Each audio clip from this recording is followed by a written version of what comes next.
Aga argaa, aga dhaga'a. Sartii muuziqaa hambaalee yookaan Heritage. Koonsartii guddicha Oromoo Ameerikaa kaabaa biyya Kanaadaatti seenaa Oromoo dhaabaa aartii aadaa afaan eenyummaa Oromoo waltajjii addunyaa agarsiisuuf qomoo aartii Oromootti horuudhaaf ulfina qophiin xumuramuu gammachuun ibsina. Qophii kanarratti kan hawwiidhaan eegdan aartistoonni Oromoo ejjennoodhaan beektan aartist Falmataa Kabbadaa Kaasi Kaasi Xumaarakee,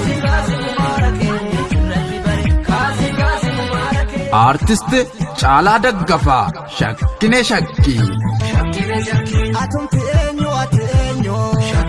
kan ittiin beekaman